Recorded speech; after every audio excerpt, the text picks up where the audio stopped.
Hello everyone, how are you all? This is Dr. Manish Patel and you are watching my channel Let's Dissect Anatomy. In this channel till now I have started the three sections, that is general anatomy, osteology and head and neck. And today I am happy to announce you that we are going to start the another section, that is histology. So along with the other three sections, I will now regularly upload the videos in this part also. Okay, so without any delay, let's get started. The topic of today is the one which you have already studied in detail during the 12th. So this is just a revision class or a lecture for you. The topic is cell. First of all, the introduction. As you all know, the cells are the basic structural and functional units of the body. The human body develops from a single cell, which is called a zygote, and this zygote results from the fusion of male and female gametes, or you can say germ cells. In humans, the male gametes are called spermatozoa or sperm, which are produced by testes from puberty onwards. The female gametes are called ovum, which are released from the ovary in a cyclical fashion throughout the reproductive life of a female. The human body is made up of 60 to 100 trillions of cells. These body cells are mainly divided into two types. One is somatic cells and another is germ cells. The somatic cells are essential for the growth, development, regeneration and maintenance of the various tissues of the body, while the germ cells are essential for the production of the gametes, means they are important in reproductive system, right? The somatic cells actually has diploid number of chromosomes, means double number of chromosomes. Total 46 chromosomes are there in somatic cells. These 46 chromosomes are actually arranged in 23 pairs, out of which 22 pairs are called autosomes, while the last one means that the 23rd pair, it is called sex chromosomes. The sex chromosomes are of two varieties, as you all know, X and Y. So female have two X chromosomes while male have one X and one Y chromosomes.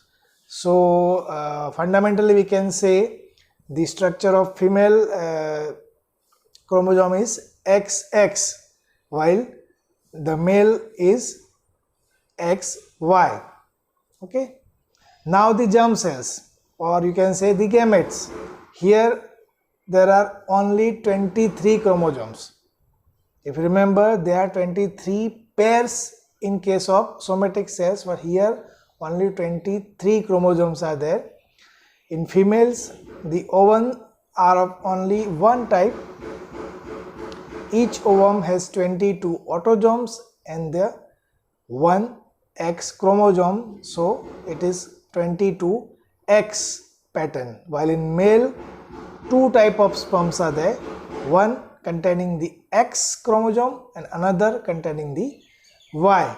So the X containing sperm, it is called X bearing sperm or gynosperm, while the sperm which contains the Y chromosome is called Y bearing sperm or androsperm. Okay, so you all are clear about this. Now the structure of the cell. This is the very familiar diagram for you, the structure of cell. As you all know, this is the cell. This border is called plasma membrane or cell membrane, inside which you can see a nucleus and nucleolus, and between the nucleus and cell membrane, this space, it is called cytoplasm, and the contents within this space, or can say cytoplasm, they are the organelles and responsible for the various important functions of our body. So cell is consist of a plasma membrane, or you can say a cell membrane, which encloses the nucleus and a watery fluid called cytoplasm. So बीच में था वो nucleus था, बाहर की जो border है that is cell membrane, और in between जो liquid है that is called cytoplasm. The cell membrane separates the interior of the cell from the extracellular environment. The nucleus contains the genetic material of the cells, while the cytoplasm, which is called watery fluid between nucleus and cell membrane, it contains a number of minute structures which are called organelles, plus deposits of carbohydrates, lipids and pigments, and most of the metabolic activity of a cell occurs within this cytoplasmic organelles. So cell की जो main सभी activities है, metabolic activities, ये cytoplasm के अंदर जो structures है, means organelles है, उनकी वजह से होती है. Here is the picture of plasma membrane. Here you can see it is arranged in two layers. This is the upper layer and this one is the lower layer. Here you can see upper layer and lower layer. So plasma membrane is composed of two layers of the phospholipids with some protein molecules embedded in it. Here some protein molecules traverses the entire thickness of the membrane and they are called the transmembrane protein. जो आपने previous diagram में देखा कि जो पूरा दोनों layer को touch करते हैं, पूरा ट्रैवर्स करते हैं पूरी थिकनेस को सेल मेम्ब्रेन की, they are called transmembrane proteins, which contains the channels for the diffusions of the material, while the other penetrates only partly. They are called surface membrane protein. अब कुछ ऐसे थे जो या तो नीचे से या तो ऊपर से पेनिट्रेट करते हैं, पूरा थिकनेस penetrate नहीं करते. They are called the surface membrane protein. Here again I will show you in the picture. Here you can see this one traverses through the whole thickness and these two are just entered from upside and downside. Okay, so they are the surface membrane protein and these are the transmembrane protein. Okay, the phospholipid molecules have a head which is electrically charged and is hydrophilic, or you can say a water loving, while the tail, which has no charge, it is hydrophobic, means water hating. The two layers are arranged like a sandwich with heads on the outer surface and tails towards the middle of the membrane. Here you can see from the picture again. देखो ये जो round आपको दिख रहा है, this one and this one, they are the head. Here you can see better in this picture. These are the head. वो दोनों ऊपर की तरफ और नीचे की तरफ रहते हैं और उनकी टेल है वो दोनों ऐसे सेंटर में मिलती है. ओके, सो जो हेड है इट इज हाइड्रोफिलिक, मीन्स पानी से भरा हुआ है, वाटर लविंग है, और टेल में पानी नहीं है, हाइड्रोफोबिक है. Right. The outer layer of the cell membrane is covered by a layer of glycoprotein which is called glycocalyx or cell coat. Right. So that is the structure, introduction of the cell structure. The function, main basic function of the cell membrane. So as you all know, it provides the immunological identity to the cell. They act as a specific receptors for the hormones and other chemical messengers. Some of them also act as enzymes, and also they are involved in the transportations across the membrane. So these are the basic functions of the cell membrane.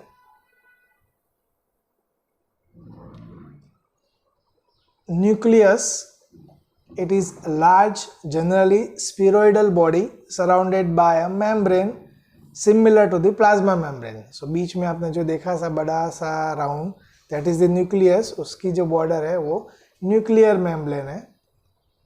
Okay, plasma membrane जैसे cell का covering है वैसे ही वो nucleus का covering है. It has a tiny pores through which some substance can pass between it and cytoplasm. So nucleus से cytoplasm में transfer होते रहते हैं substance through that pores. The material within the nucleus is frequently called nucleoplasm.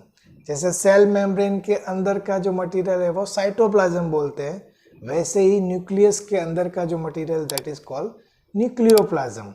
The nucleus contains the genetic material of the body which directs all the activities of the cells. This genetic material is mainly made up of DNA and protein which is called histones. So these together form a fine network of threads which is called chromatin.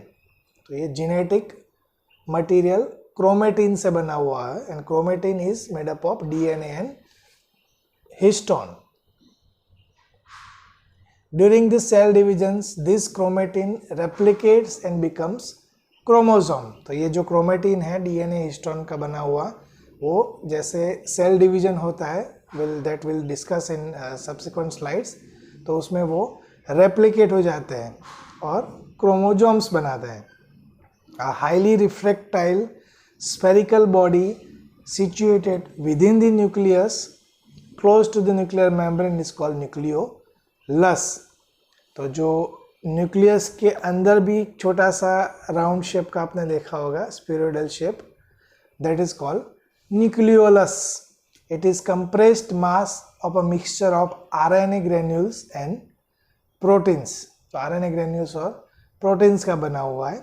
This RNA is liberated from the nucleolus through nuclear pores and appears in the cytoplasm as well. तो जो ये RNA है वो nucleus में से nucleoplasm में जाता है और वहाँ से जाके फिर वो साइटोप्लाज्म में भी जा सकता है RNA.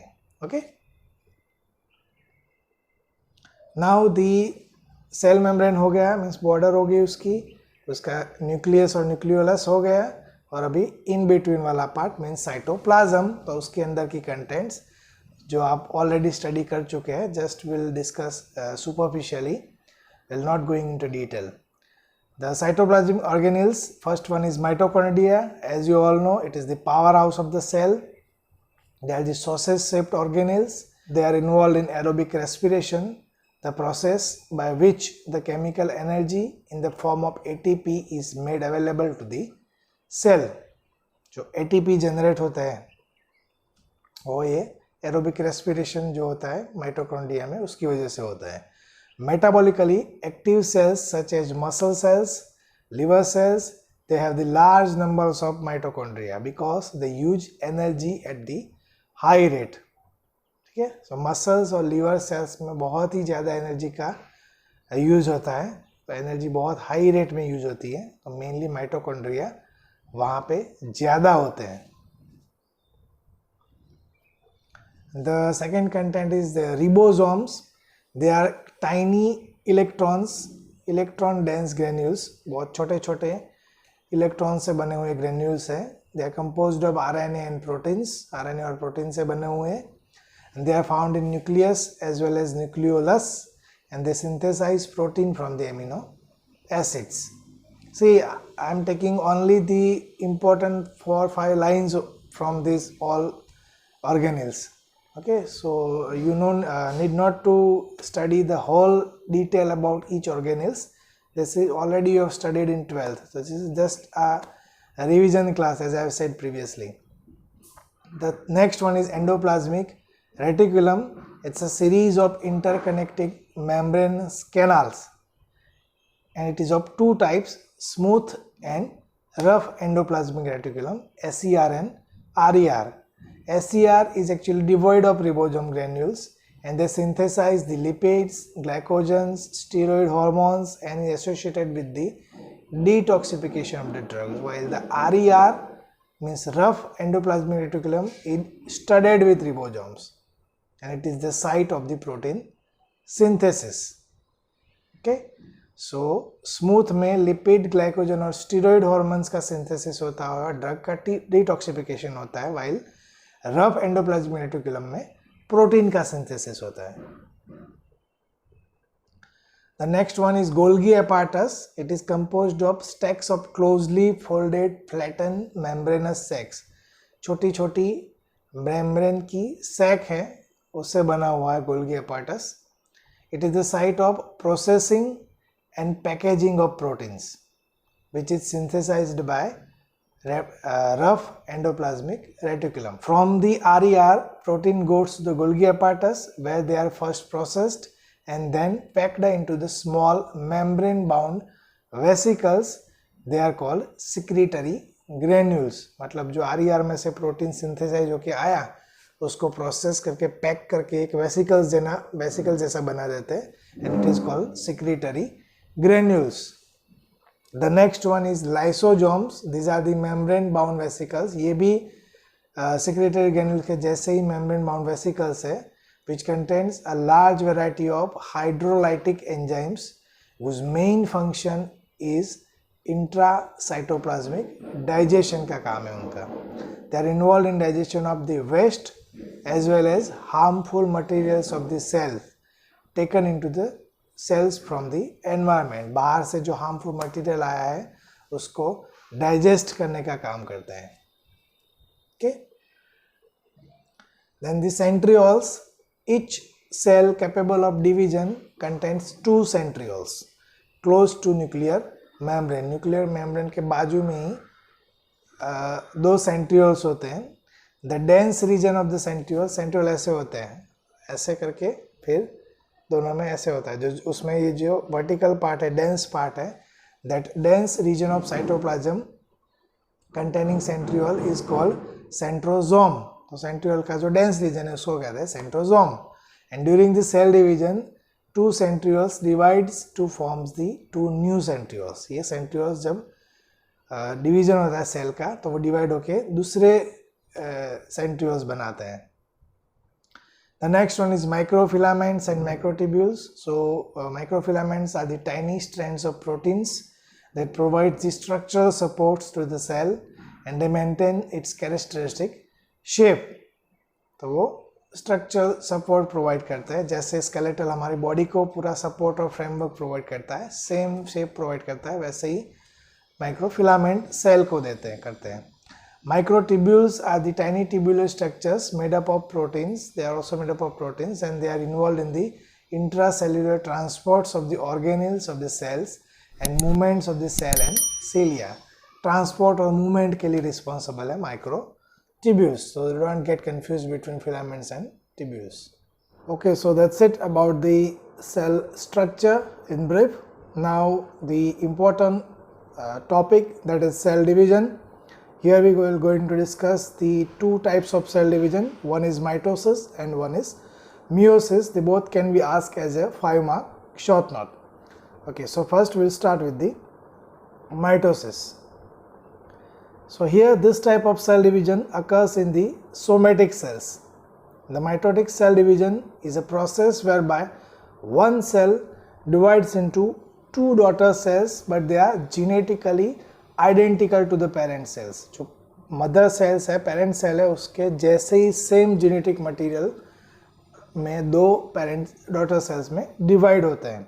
Here the period between the two mitotic division is called interphase, and during this period the chromosomes replicates their DNA. उसमें DNA का replication होता है, duplication होता है. During this period the chromosomes are in the form of the long and thin thread, or can say chromatin thread. Chromatin जो मैंने previous slides में दिखाया था आपको कि DNA plus histone मिलके जो बनाता है, that is the chromatin, उसके पतले पतले thin thread बन जाते हैं, which spreads diffusely within the nucleus and they cannot be recognized with the light microscope. आप देखो पिक्चर में, here you can see they are arranged diffusely, देखो अरेंज है, ठीक है।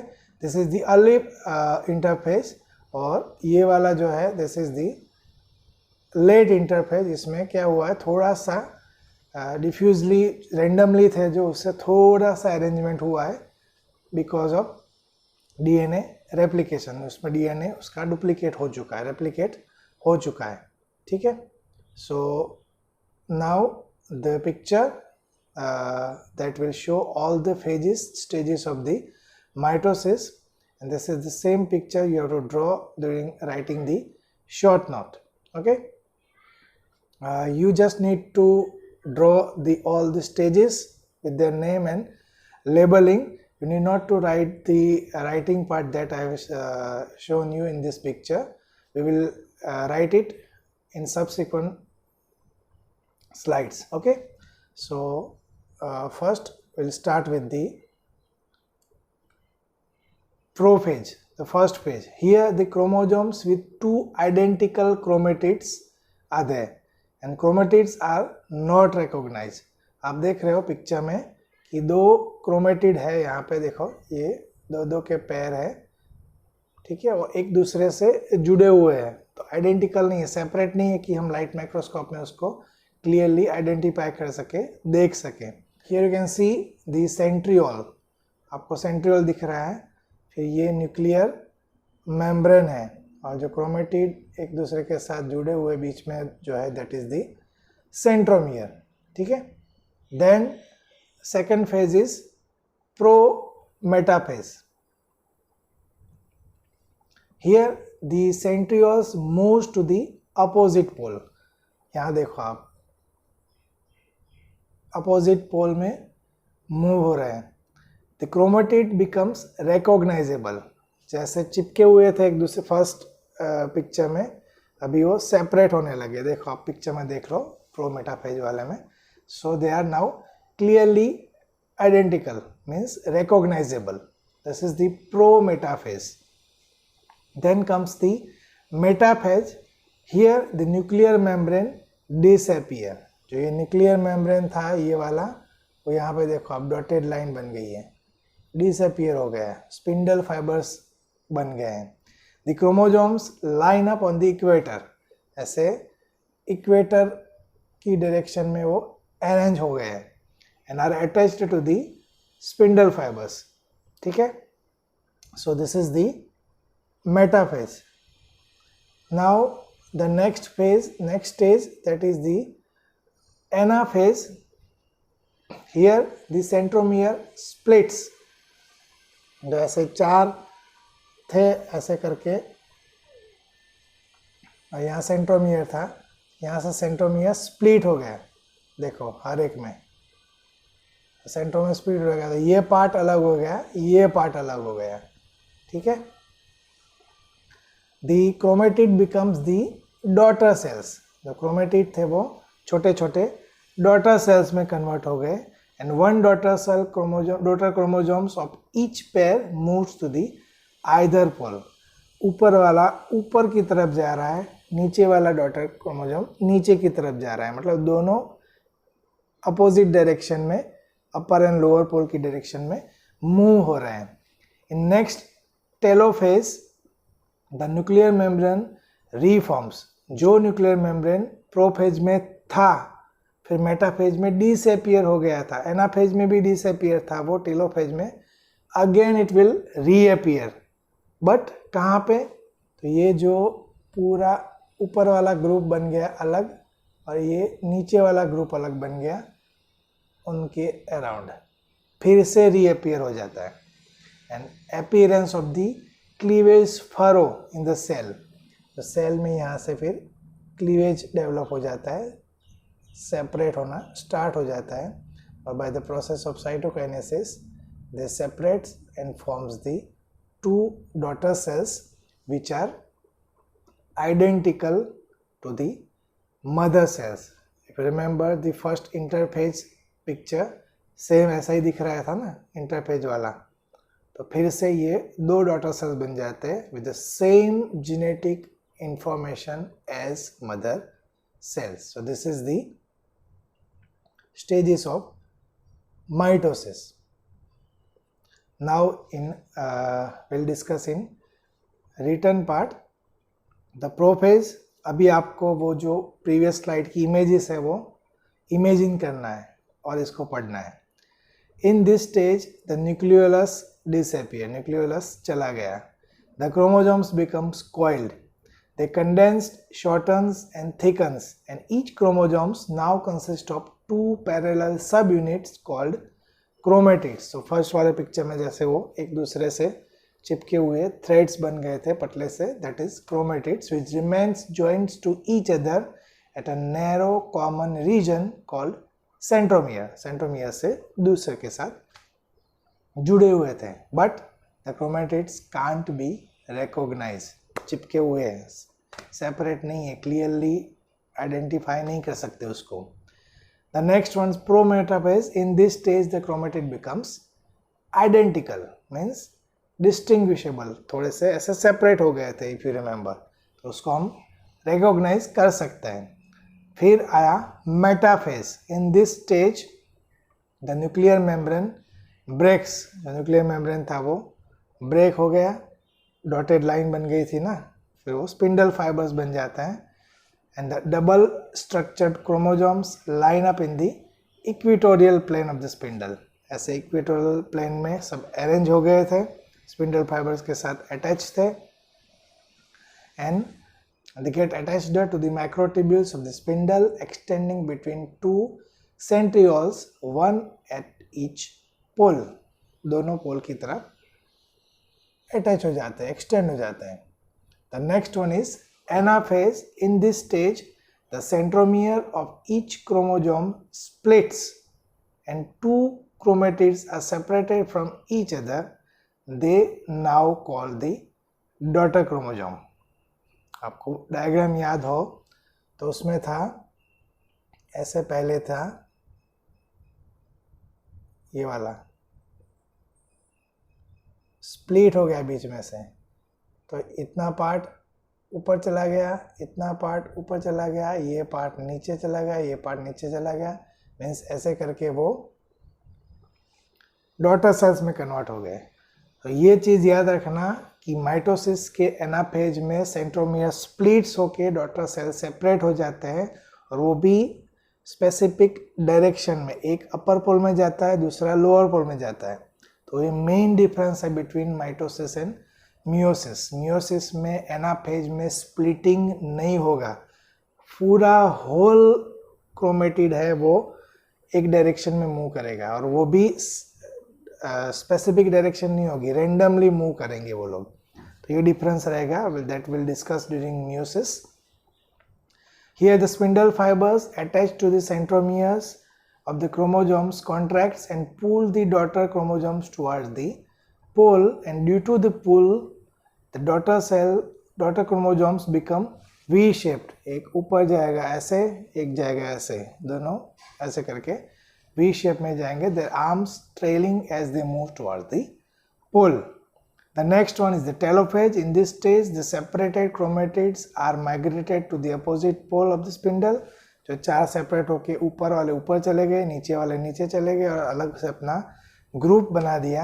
Here the spindle fibres disappear. तो स्पिंडल फाइबर्स डॉटेड लाइन जो थी वो डिसअपियर होके फिर से न्यूक्लियर मेम्ब्रेन रीअपियर हो जाएगा around the each group of the daughter chromosomes, and the chromosomes uncoiled and become less compact. जो अनकॉइल होके लेस कॉम्पैक्ट हो जाएंगे, और सेम जैसे वो मदर सेल्स में स्टार्ट में दिख रहा था इंटरफेज में, वैसे ही दिखने लगेंगे. सो वन मदर सेल्स में से same to same genetic information material के साथ दूसरे दो डॉटर सेल डेवलप हो जाएंगे. This is the mitosis. Okay. The nucleolus also reappears. So जो nucleolus disappear हो गया था प्रोफेज में, वो भी फिर से appear होना चालू जाता है. And there appears a cleavage furrow beneath the equator and deepens they separate the two daughter cells. जो भी मैंने बोला वही cytokinesis. इसका इंपॉर्टेंस क्या है, क्लिनिकल इंपॉर्टेंस, माइटोसिस क्यों होता है, क्या है, क्यों होना चाहिए? Actually it helps to maintain the genetic stability. जो हेरिडेटरी चीज़ें आती है ना पेरेंट्स की बच्चों में, वो मेंटेन करता है, जेनेटिक स्टेबिलिटी मेंटेन करता है mitosis. It also helps in growth and development of the body, and it helps in the regeneration of the new cells to replace the dead or damaged cells. So these are the three main important functions of this process, mitosis. Now the meiosis. It's a special type of cell division that take place only in reproductive organs to produce the gametes or germ cells. Mitosis somatic cells में होता था, ठीक है, but meiosis है वो germ cells में, gametes में होता है। It consist of 2 phases of the cell divisions, 2 phase में होता है। जो माइटोसिस था वो सिंगल एक ही फेज में था, ये 2 फेज में है। First meiotic division, it's a reductional division. In this the number of chromosomes of the daughter cells is reduced to the half of the mother cells. Mitosis में क्या था, जो मदर सेल्स में है उतने ही नंबर के, उतनी ही इंफॉर्मेशन वाले जेनेटिक मटेरियल वाले सेल बनते थे, ठीक है। बट इसमें क्या होता है, क्रोमोसोम्स मदर सेल से हाफ हो जाता है, 4 है तो 2 हो जाते हैं, 2 है तो 1 हो जाता है, like that. And second meiotic division, दूसरा जो स्टेज है उसका, it is same as mitosis, mitosis के जैसे ही है, बट माइटोसिस में जैसे डीएनए का डुप्लीकेशन रेप्लिकेशन होता था, वो खाली यहाँ पे नहीं होता है, बस बाकी सेम माइटोसिस के जैसे ही होता है। Okay, so here is the picture for the meiosis. उससे थोड़े ज़्यादा है इसमें, क्योंकि ये बहुत लंबी प्रोसेस है। Okay, so same you have to draw this diagram with proper labeling of stages and other. No need to write the written part, that we will explain in subsequent slides. Okay, so here you can see first one, जो prophase है उसके अलग अलग 5 सब stage है, they are divided into A B C D E, ठीक है। जो उसमें प्रोफेज एक में ही खत्म हो जाता था, ये प्रोफेज 5 स्टेज में चलता है, from leptotene to diakinesis. So first one, leptotene, here the chromosomes appears as slender threads, same as prophase of mitosis. Each chromosomes consist of 2 chromatids. उसमें भी 2 थे, इसमें भी 2 है, ठीक है। But in second, that is zygote, pairing of homologous chromosomes occurs. Mitosis में ऐसा नहीं था।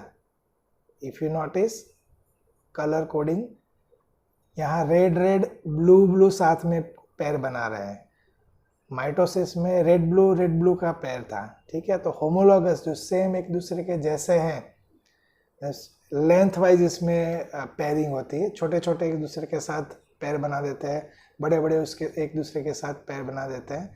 तो 4 छोटे टुकड़े मिलके ये रेड वाला बन गया, 4 छोटे टुकड़े मिलके ब्लू वाला बन गया। बट ये 4 में से 2 मदर की ओर से आते हैं, 2 फादर की ओर से आते हैं, ठीक है। जो this type of homologous pairing is called bivalent. Then the third, pachytene, 4 chromatid becomes visible. आगे वाले के स्टेज तक वो एक दूसरे से चिपके हुए हैं, तो आइडेंटिफाई हम नहीं कर सकते, सेम एज माइटोसिस, बट थोड़ा सेपरेट होना चालू हो गया, ऐसे नीचे ऊपर 4 हेड बना दिए उसने, तो टेट्रा हेड बोलते हैं इसको। तो यहाँ से वो आइडेंटिफाई होने लगते हैं। This stage is pachytene. Then the next is diplotene, here the crossing over और you can say synapsis of 2 central chromatid occurs. अभी ये जो क्रोमेटिड है ऐसे है, देखो,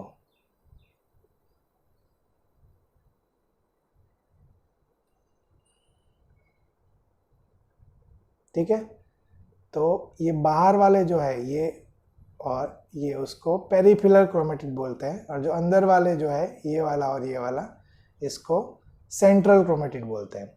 तो इसमें क्या होता है, जो सेंट्रल क्रोमेटिड से उसका क्रॉस ओवर होता है। कैसे, यहाँ पे दिखा है, देखो, ऐसे ऐसे एक दूसरे को क्रॉस करते हैं, crossing over of information, crossing over होता है जेनेटिक मटेरियल का। तो ये जो क्रॉस ओवर बनता है उसको बोलते हैं chiasmata. The formation of the chiasmata occurs in the diplotene. फिर जो क्रॉस ओवर हो गया, मतलब ब्लू रेड के ऊपर क्रॉस हो गया, तो जहाँ क्रॉस होके जिस तरफ जाता है उसके साथ अटैच हो जाता है। तो पूरा रेड है तो उसके साथ एक टुकड़ा नीचे छोटा सेंट्रल वाले का ब्लू का आ जाएगा, और इस तरफ पूरा ब्लू है बट सेंट्रल वाले में छोटा टुकड़ा रेड का आ जाएगा।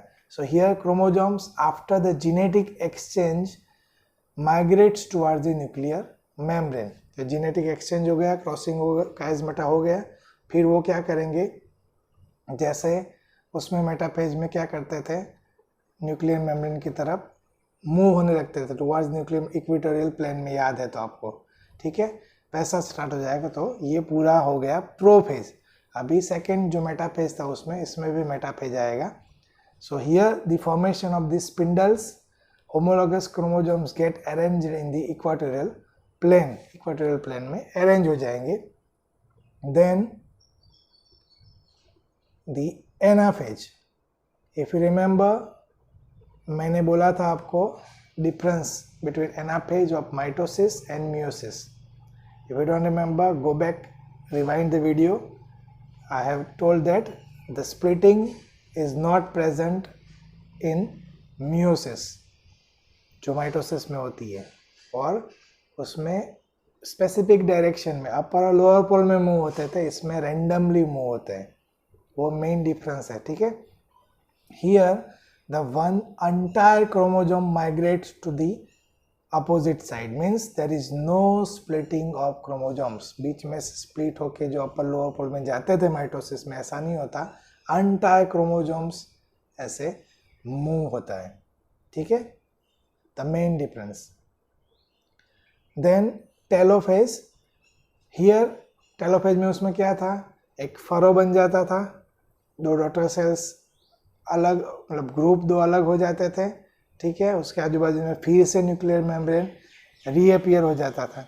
सो here the two daughter cells containing the half number of chromosomes are developed. But mitosis में क्या था, हाफ नहीं थे, सेम वहाँ से स्टार्ट 4 हुए तो नीचे भी 4 ही रहते थे दोनों डॉटर सेल्स में, 4 मतलब। अभी सेकंड म्यूटिक डिवीजन होगा इसके बाद, तो उसमें क्या हो रहा है देखो, formation of the 4 daughter cells each with haploid number of chromosomes। so यहाँ थे उसके भी हाफ हो गए, देखो देखो, okay। so that's why this division meiosis is called reductional division। Half number उसके कम होते जाते हैं, तो इसको reductional division भी कहते हैं, okay। now the writing part, explanation. Prophase, this phase of first meiotic division is very long, and it is very complicated as well. It is therefore divided into 5 stages. Leptoteny, in this stage the chromosomes as in mitosis appear as singular thread and the chromatids are not visible at this stage। same prophase के जैसा ही है leptoteny में mitosis का। zygote, in this stage the lengthwise pairing of homologous chromosome begins। मैंने बोला था ना, छोटे छोटे साथ में, बड़े बड़े साथ में, ऐसे lengthwise उसका homologous pairing start हो जाता है। one of the 2 homologous chromosome is from father and the other from the other 2 from the mother, ये भी मैंने बोला था। and this event is called synapsis and each synapsing pair is called bivalent बोलते हैं उसको। Then the next one, Pachyteny, this stage is very long and may extend even for years। yes, बहुत सालों तक भी चल सकता है। It is characterized by the following changes। Here the chromatids of each chromosome becomes visible separately। मैंने बोला था ना, ऐसे 4 हेड बन जाता है, टेट्राहेड बोलते हैं उसको। Each bivalent chromosome thus appears to have 4 chromatids and is called tetrahed। Each chromatid pair is united by a kinetochore and there are 2 central chromatids and 2 peripheral chromatids। ऐसे 4 में से बीच वाले सेंट्रल और मैंने आपको दिखाया था पिक्चर में और साइड वाले peripheral chromatids. The fourth stage cross over वाला काइजमेटा वाला stage डिप्लोटेनी। The paired homologous tetrahede starts separating.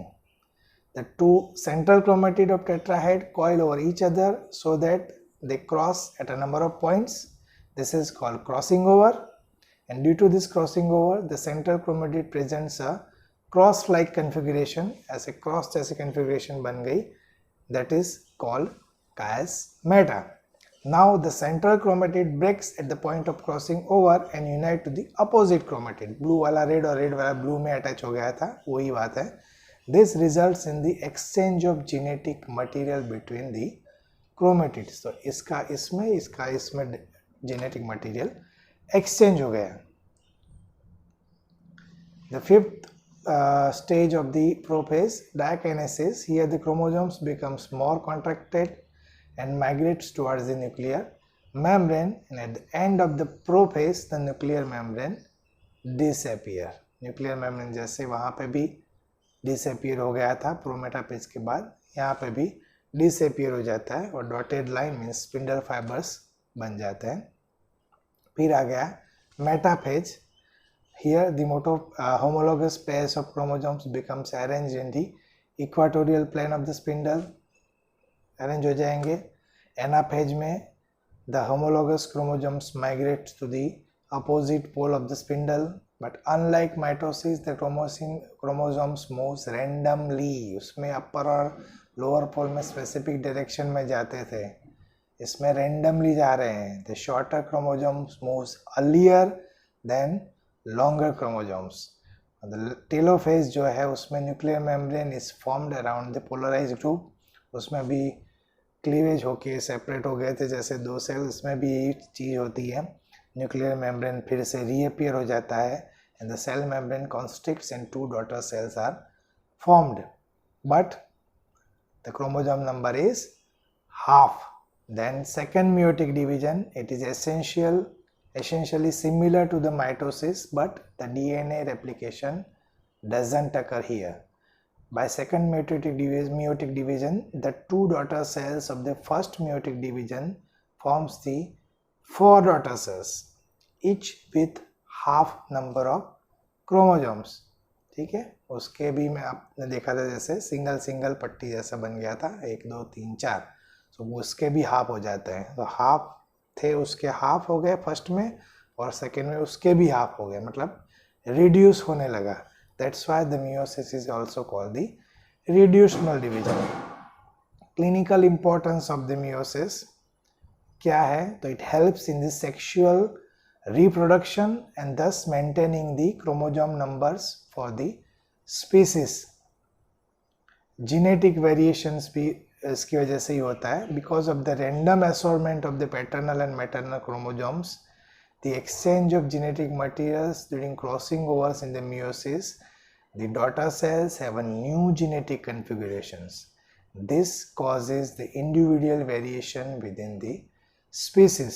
मतलब माइटोसिस में क्या होता था कि जो मदर सेल्स है उसके जैसे ही सेम क्रोमोसोम्स के नंबर वाले डॉटर सेल्स प्रोड्यूस होते, मतलब सेम जेनेटिक कंटेंट रहती थी. अगर खाली माइटोसिस ही होता तो क्या होता कि मदर फादर के जैसे ही उसके बच्चे भी दिखते, because of the same genetic content. Okay, but meiosis का क्या काम है? मियोसिस में क्या होता है? क्रॉसिंग ओवर होता है. ठीक है, तो जेनेटिक मटेरियल एक्सचेंज होता है, और जो माइटोसिस में स्पेसिफिक डायरेक्शन में जो मूवमेंट होती थी, बट इसमें मियोसिस में रैंडम में होती है. तो उसकी वजह से क्या होगा कि जो पैटर्नल मैटरनल क्रोमोसोम्स के बीच का रैंडम असॉर्टमेंट की वजह से जो नई डॉटर सेल्स नए डेवलप होंगे, उनका जो जेनेटिक कॉन्फ़िगरेशन है टोटली न्यू होगा.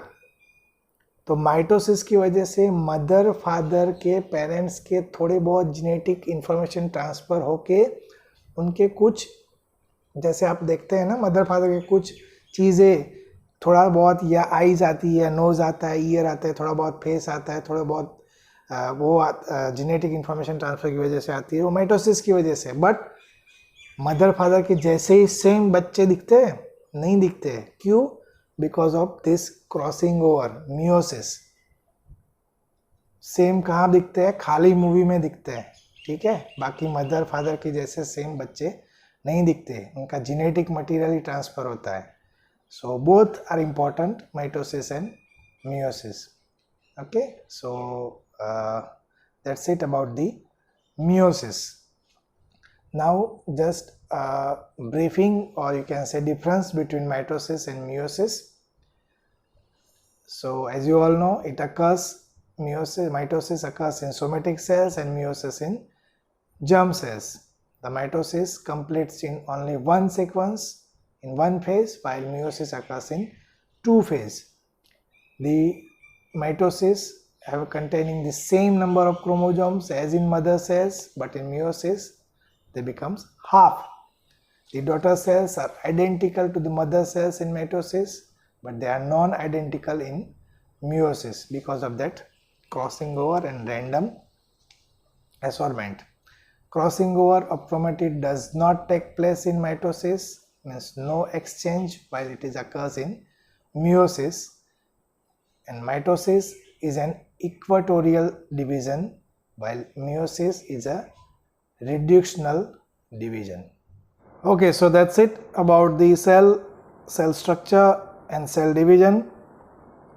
If you like this content of the video, hit the like button, press the bell icon, and subscribe my channel and share it to your friends. So see you in the next video. Till then, goodbye. Thank you.